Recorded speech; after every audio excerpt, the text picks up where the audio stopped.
السلام عليكم. اليوم الجمعة 19 أوت 2022. Aujourd'hui, vendredi 19 août 2022. الحلقة 31. دريمي رقم 6. Épisode 31. دريمي numéro 6. في هذه الحلقة غادي نتكلم على les points fixes. Les points fixes numéro 1, numéro 2 et numéro 3 à Rabat.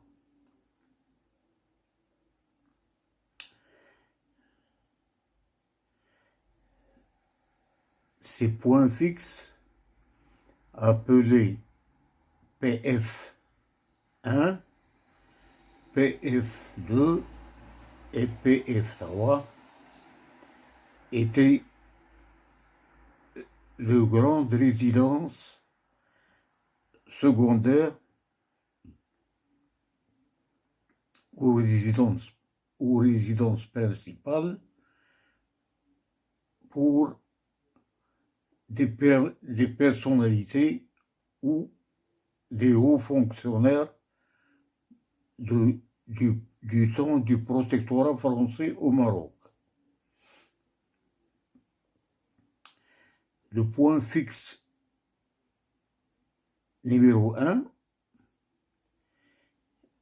est la villa située sur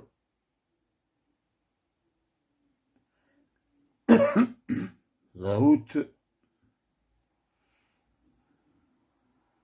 Bir Rami. Le point fixe numéro 2 est la résidence secondaire de l'ex-grand vizir Mohamed El Mokri. Le point fixe numéro 3 est la villa de la route des Zahir.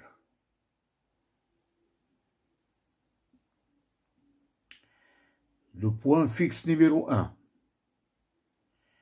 qui est la villa située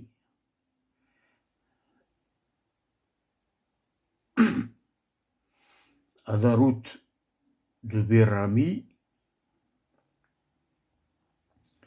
était une magnifique villa qui servait dans les années 40 et 50 comme résidence officielle pour l'ingénieur municipal de la ville de Rabat.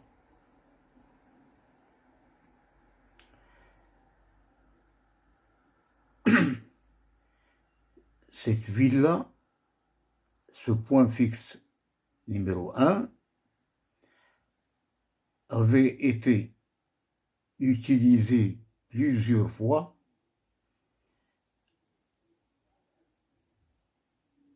comme centre de détention dans les années 1963, 1969, 70 et 1973.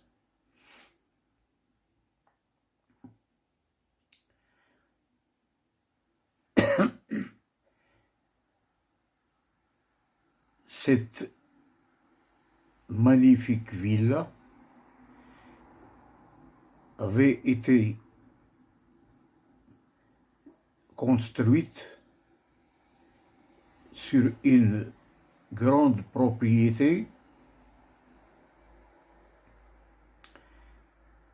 estimée à quelques hectares.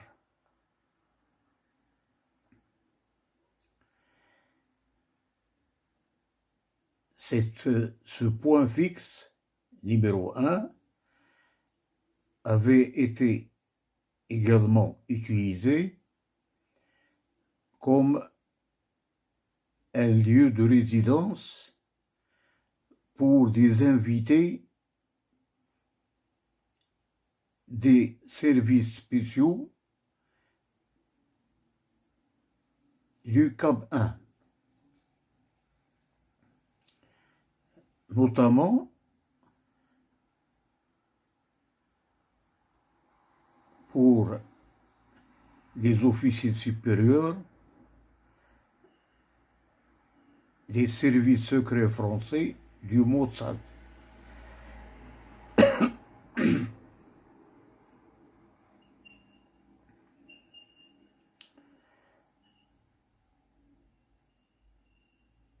Cette magnifique villa est devenue du jour au lendemain une propriété de Ahmed Tlimi dans les années 70, 80, 90, 2000, 2010 et 2020. La famille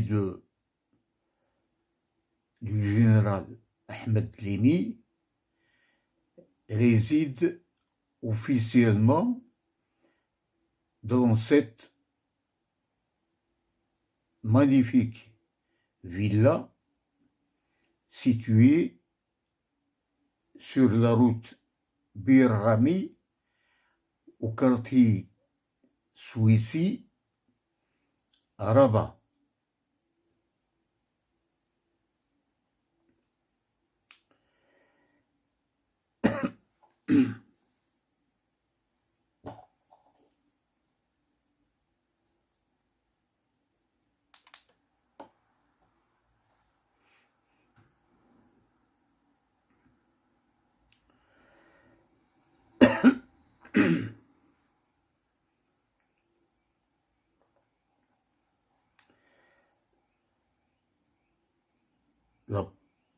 Le point fixe numéro 2 est la magnifique résidence secondaire de l'ex-grand vizir Mohamed El Mokri. Ce point fixe est devenu très célèbre dans le monde entier après la publication de plusieurs ouvrages sur les centres secrets de détention au Maroc, notamment dans les livres écrits par les frères Bourekat dans les années 1990.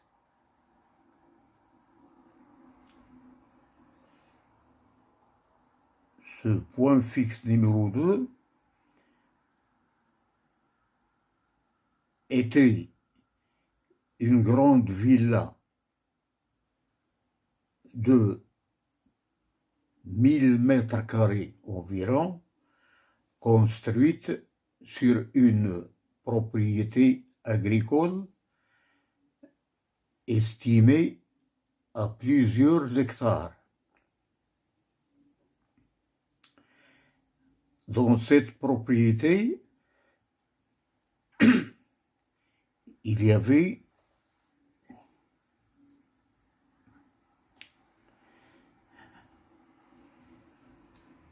un logement pour l'ingénieur municipal, pour l'ingénieur agricole français chargé de cette propriété. Il y avait également un logement pour le gardien des lieux.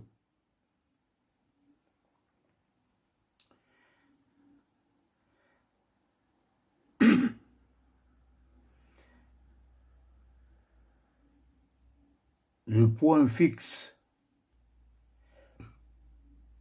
numéro 3 était également une belle villa construite, une belle villa de 1000 mètres environ, construite sur une propriété agricole estimée à plusieurs hectares.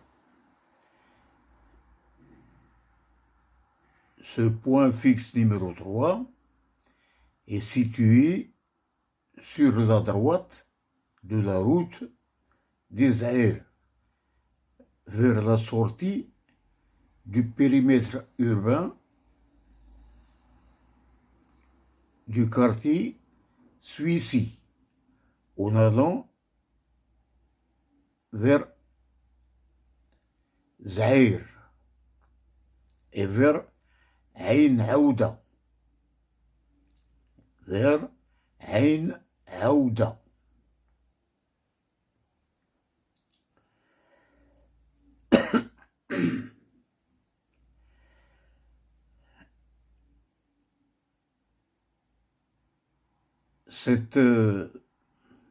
Ce point fixe numéro 3 est devenu dans les années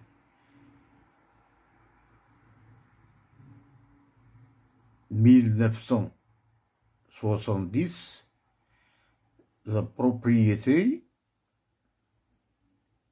des héritiers du général Oufkher.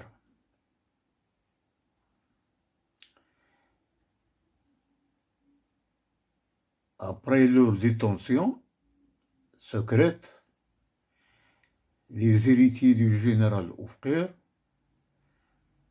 avaient hérité cette propriété, cette très grande propriété, dans les années 90, 1990. Au début des années 2000, j'ai appris que la veuve du général Oufkher, Madame Fatima Echenna, avait été indemnisée par l'État marocain qui avait récupéré cette propriété pour la confier au service secret marocain de la DGED, D-G-E-D. C'est dans cette grande villa où se trouve le siège de la DGED depuis leur création en 1973. On y voit d'ailleurs de grandes antennes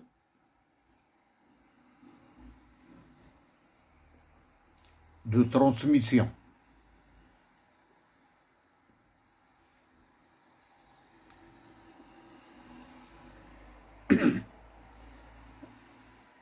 Ce point fixe numéro 3 sert toujours comme siège au service secret de la JED dans les années 2020 et 2022.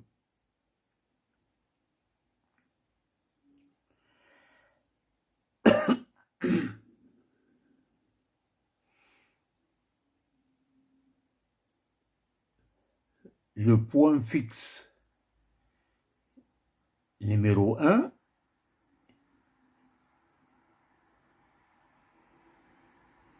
est devenu la propriété de Ahmed Limi dans les années 1970. Après la mort du général Ahmed Limi, cette grande villa PF1, le Rabat, Suissi, sert comme villa d'habitation pour l'épouse du général Ahmed Limi. Le point fixe numéro 2, le point fixe numéro 1, qui est la résidence officielle de la famille du général Ahmed Limi, est devenu également la propriété des héritiers du général Ahmed Limi dans les années 80.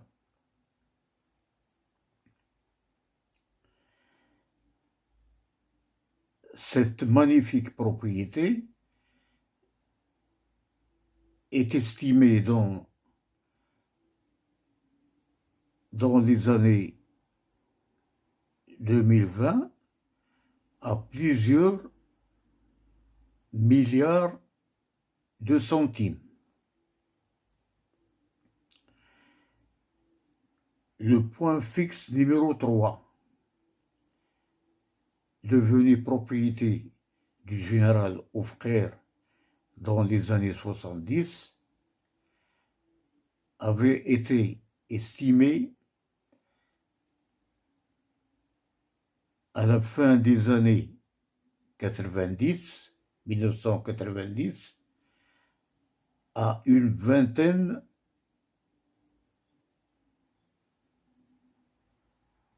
de milliards de centimes. Fatima Eschenna, l'époux du général Hofker, et ses enfants avaient été indemnisés par l'État marocain vers la fin des années 1990 en encaissant une vingtaine de milliards de centimes.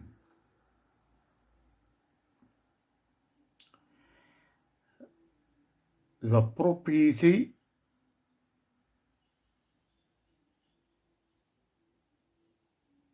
numéro 2, le PF2,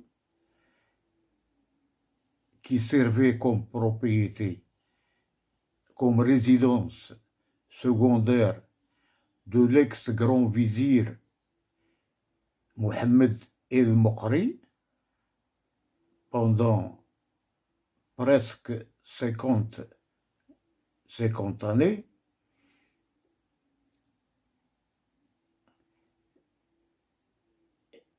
est une immense propriété estimée à plusieurs hectares qui sont toujours la propriété de l'État dans les années 2020-2022. C'est dans cette propriété que se trouvent plusieurs cadavres enterrés dans les années 1960-1970. C'est dans cette propriété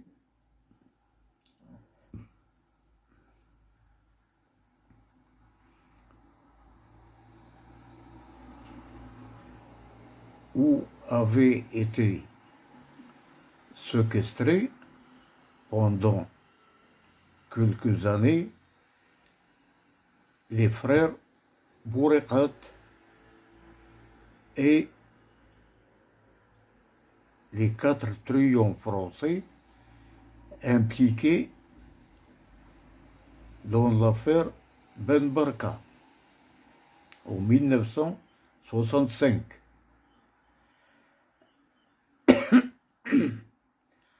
Les frères Bourekat ont passé dans ce point fixe numéro 2, Dar el-Mokri,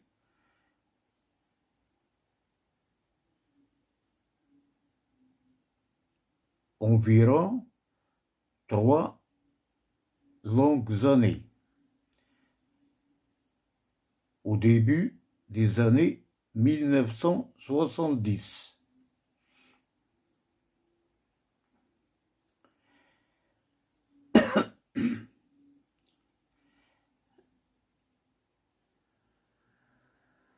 Dans ce PF2, Dar el-Mokri avait été détenu des militaires impliqués dans les coups d'État de 1971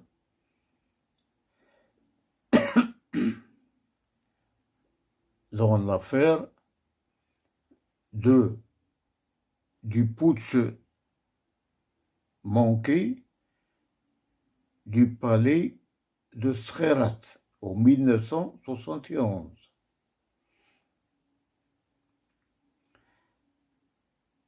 Dans ce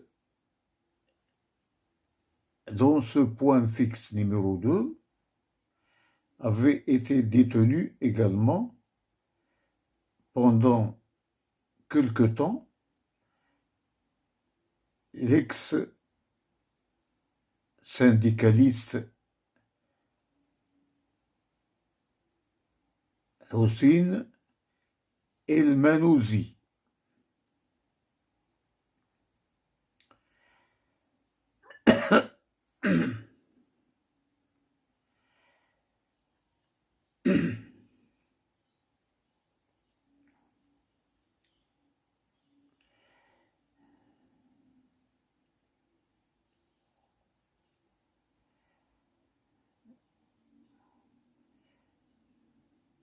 Ce point fixe numéro 2, Dar el-Mokri, est toujours une propriété déserte qui appartient à l'État marocain, qui appartient au service des domaines à Rabat.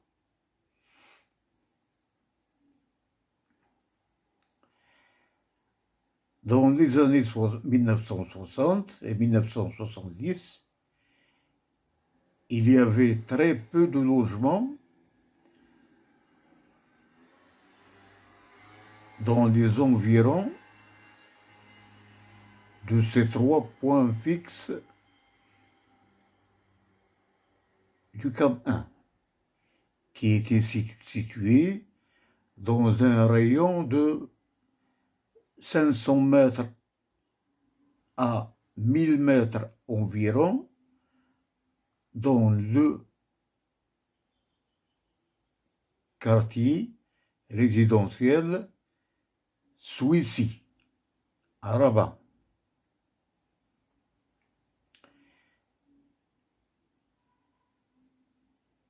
C'est dans ce quartier de Souissi où des terrains ou des lots de terrain pour les constructions de vastes et grandes villas estimées à 1000 ou 2000 mètres carrés environ avaient été cédés à des Khaddam Doula, les personnes qui avaient travaillé pour le compte de l'État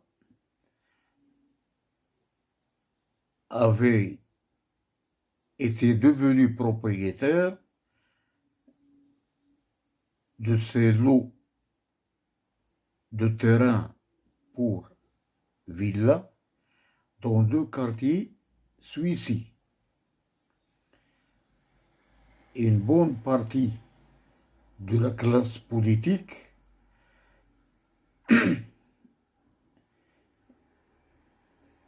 une bonne partie des anciens cadres dans les services du Cap 1 et une bonne partie des officiers supérieurs des forces armées royales avaient construit des villas très vastes dans ces lots de terrain acquis presque gratuitement dans les années 80 et dans les années 1990. C'est dans ce quartier de Souissi, dans les environs des points fixes numéro 1, numéro 2 et numéro 3, où se trouve la résidence officielle du ministre de l'Intérieur, Driss Basri, dans les années 1980 et 1990.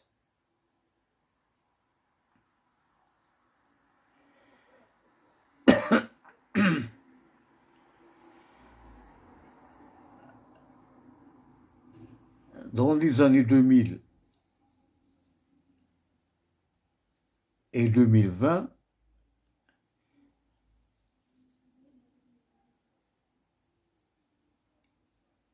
ce quartier de Souissi, qui était presque désert dans les années 60 et 1970,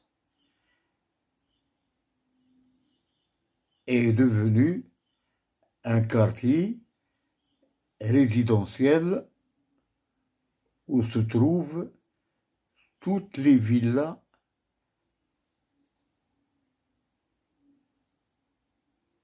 des, des hauts responsables de l'État marocain appelés خدام الدولة.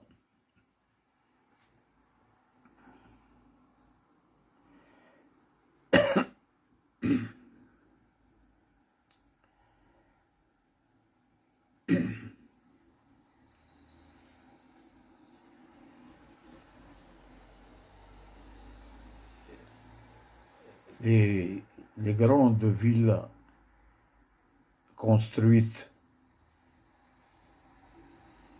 dans le quartier suisse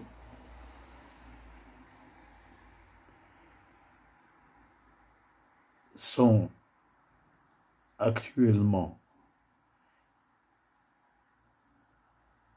de magnifiques logements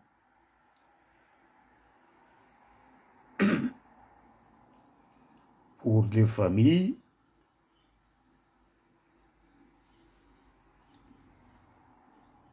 des hommes politiques marocains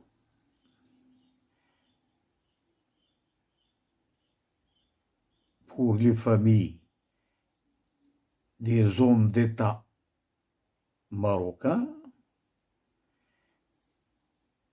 pour les familles de plusieurs ministres marocains,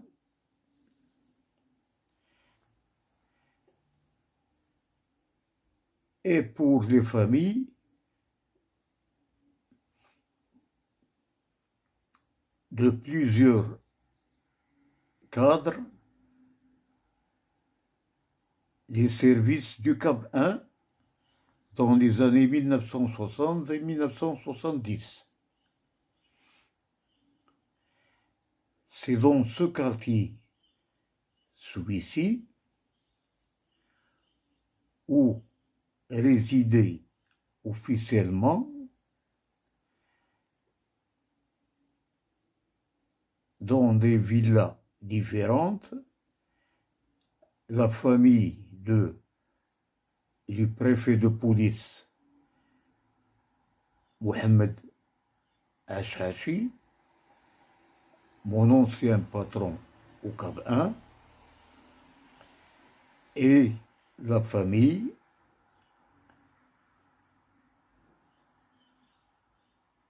de son frère, le préfet de police Abdelhak Achachi.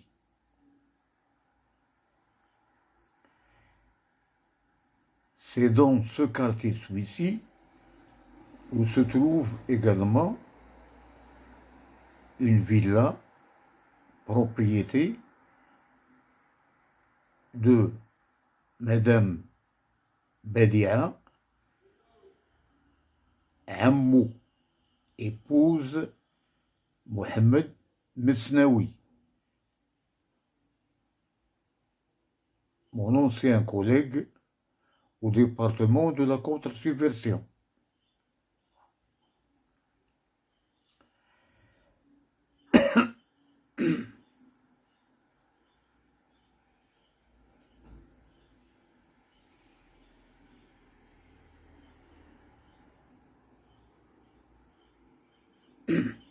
J'ai parlé de ces points fixes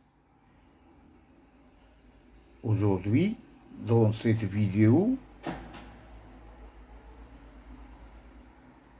pour prouver que les héritiers du général Ahmed Limi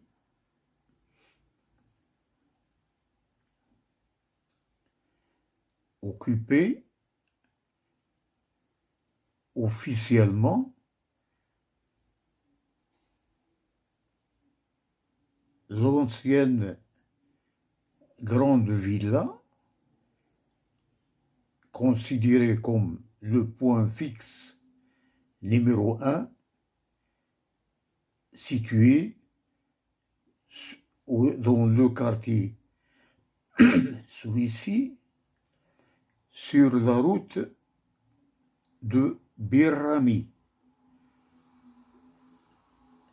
c'est la résidence officielle de l'épouse de Ahmed Limi depuis les années 1970, 1980, 1990, 2000, 2020 et 2022.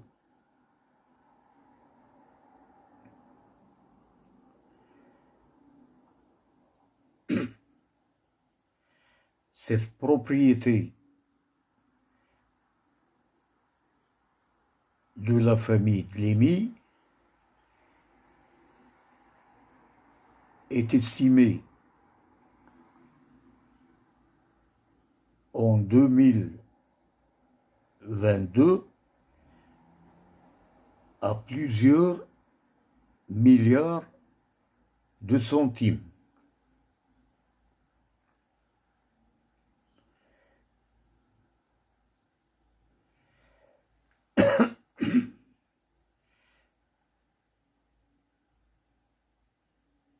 Le PF2 Dar el-Mokhri est une grande propriété entourée par un mur de 3 mètres qui avait été reconstruit dans les années 2000 au lendemain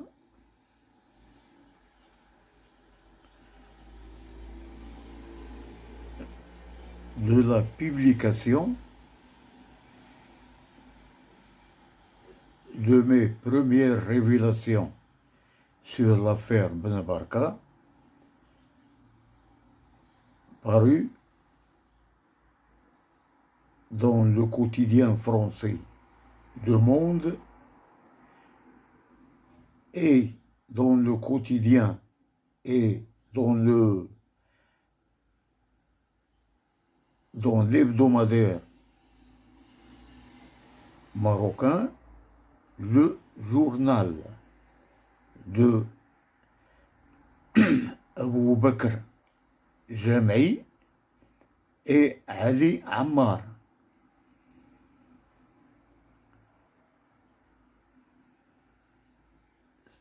Ces révélations avaient été publiées le 29 juin 2001.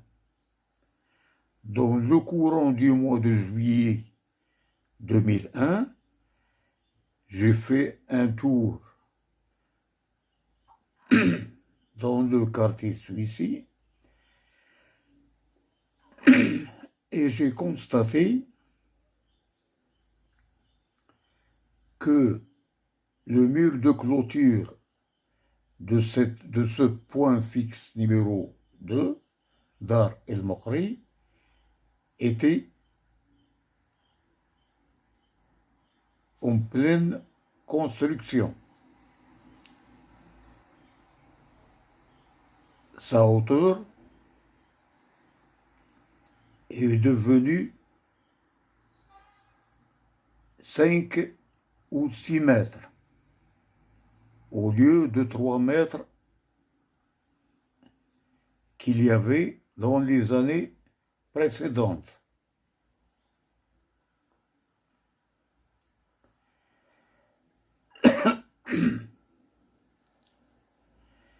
Un journaliste français, un journaliste belge, Joseph Tual, de la chaîne France 3, et un journaliste marocain appelé Ali Lemrabet, ancien rédacteur en chef de l'hebdomadaire Le Journal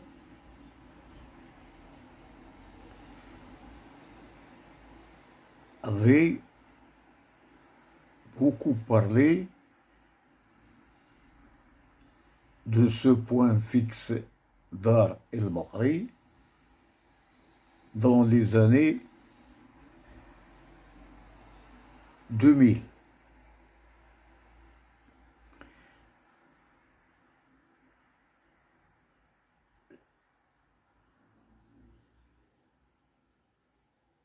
D'après ce journaliste belge, Joseph Tual, T-U-A-L. La tête de Mehdi Ben Baraka, opposant marocain au roi Hassan II, enlevé à Paris le 29 octobre 1965 et liquidé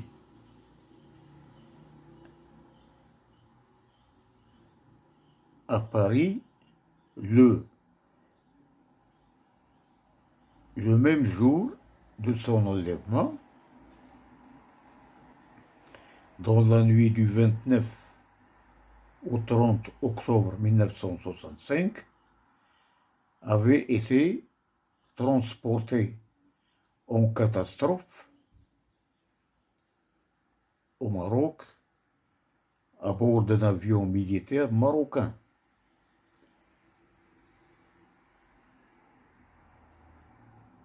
Arrivé au Maroc à l'aéroport de Rabat Salé, dans la nuit du 30 au 31 octobre 1965, ce cadavre de Mehdi Ben Baraka avait été transporté au PF2 Dar el-Mokhri, où il avait été jeté dans une cuve inox qui servait à la dissolution des cadavres dans les années 1960 et 1970. D'après ce journaliste Joseph Tual, le cadavre de Mehdi Ben Baraka, la tête du cadavre, pas le cadavre entier, avait été enterré dans ce point fixe numéro 2 Dar el-Mokhri. D'après ce même journaliste belge, Joseph Tual, le cadavre des truands français impliqués dans l'enlèvement de Mehdi Ben Baraka en 1965, les cadavres de ces truands sont toujours enterrés dans ce PF2 Dar el-Mokhri depuis les années 1970.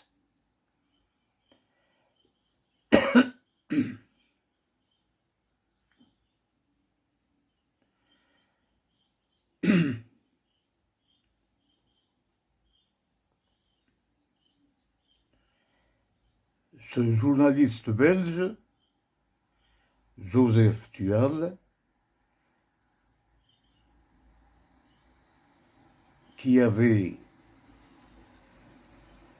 réalisé plusieurs documents cinématographiques concernant l'enlèvement et la disparition de Mehdi Ben Barka, espère toujours en 2022 que ce point fixe numéro 2, propriété de l'ancien vizir, grand vizir Mohamed El Maqri,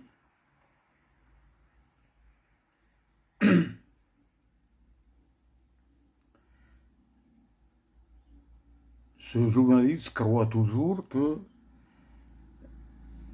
ce centre, ce PF2 Dar El Maqri, sera visité par un journaliste français chargé du dossier Ben Barka dans les années 2000,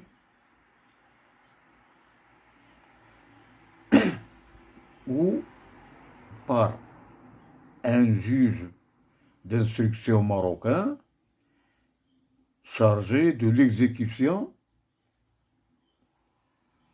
d'une commission rogatoire internationale signée par le juge d'instruction français chargé du dossier Ben Barka dans les années 2020.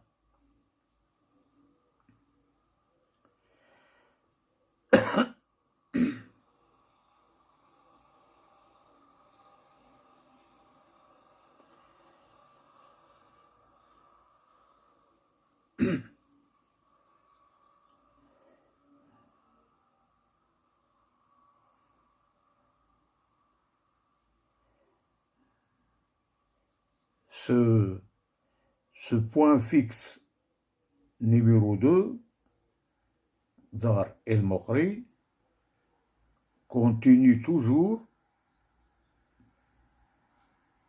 en 2022 à faire l'objet de plusieurs articles parus dans la presse française et la presse internationale.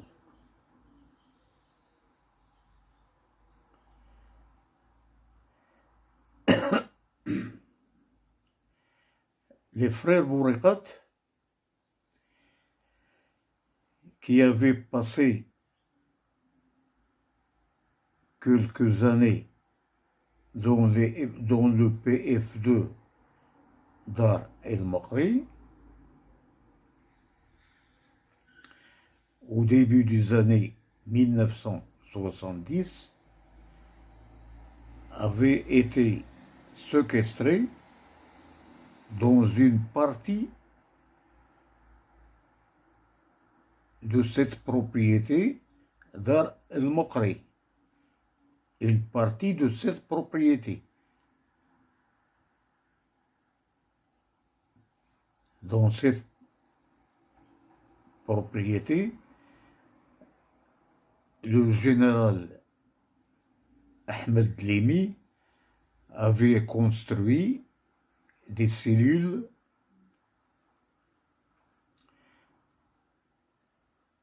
provisoires pour la détention des opposants au régime. C'est dans ces cellules où avaient été détenus ensemble les trois frères Bourrekat, les deux militaires impliqués dans dans le putsch manqué de juillet 1971,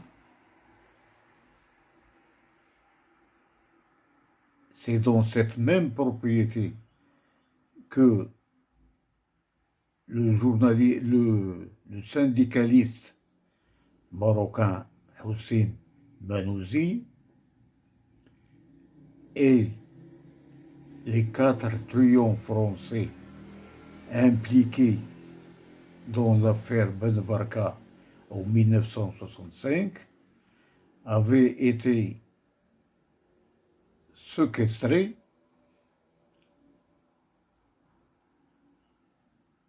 au courant des années 1970. Par la suite, les frères Bouékat avaient été transférés à la fameuse prison secrète dite Tazmamart,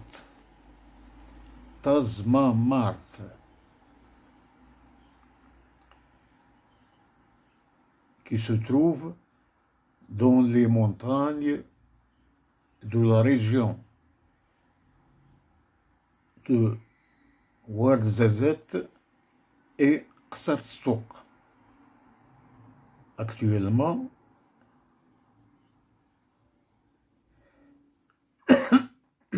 El Rachidia.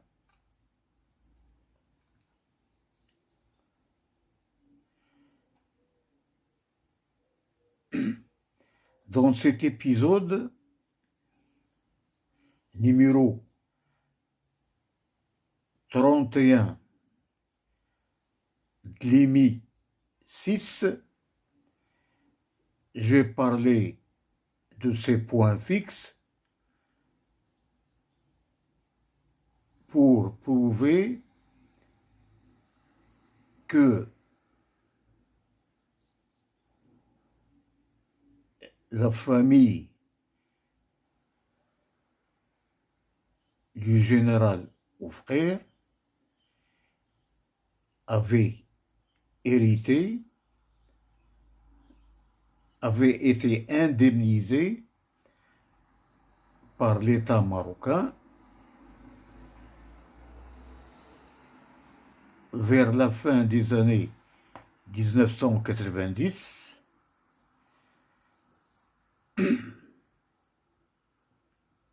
à la suite de l'occupation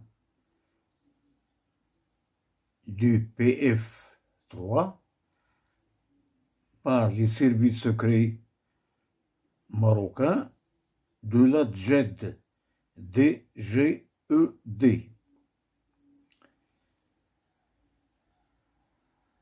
J'ai parlé également dans cet épisode du PF numéro 1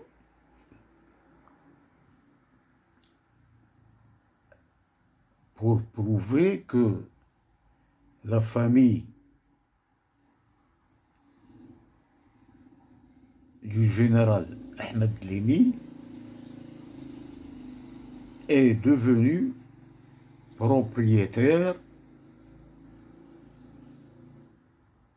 de ce point fixe numéro 1, situé sur la route de Bir Rami, au quartier Suissi, estimé actuellement en 2022 à des dizaines de milliards de centimes.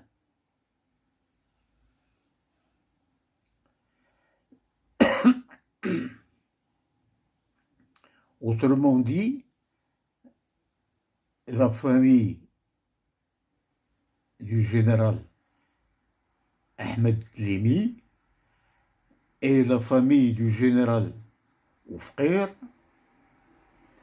avaient toutes les deux hérité ces 2 points fixes numéro 1 et numéro 3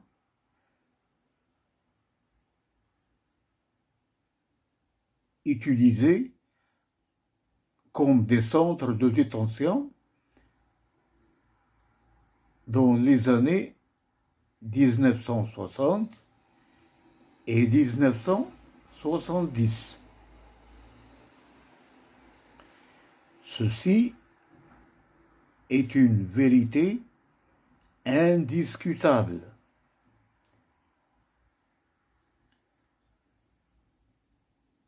Je parle surtout de la famille du général Ahmed Limi qui a hérité une immense fortune estimée en 2022 à des centaines de milliards de centimes.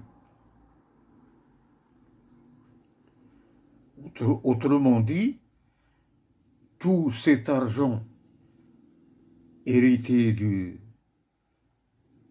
autrement dit, tout cet héritage laissé par le général Ahmed Lemi est en totalité de l'argent sale. Je dis bien de l'argent sale.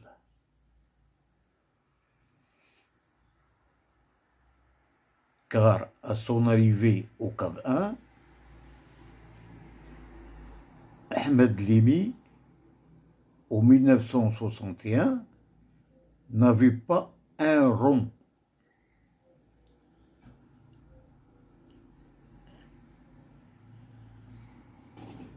Le capitaine Ahmed Lemi,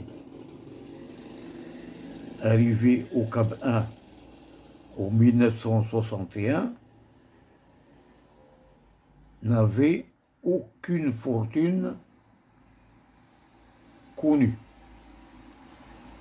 Il était un collègue comme tous les autres officiers et commissaires du Cap 1. Je crois que je vais m'arrêter en ce qui concerne cet épisode 31 de l'EMI 6. À la prochaine, Inch'Allah.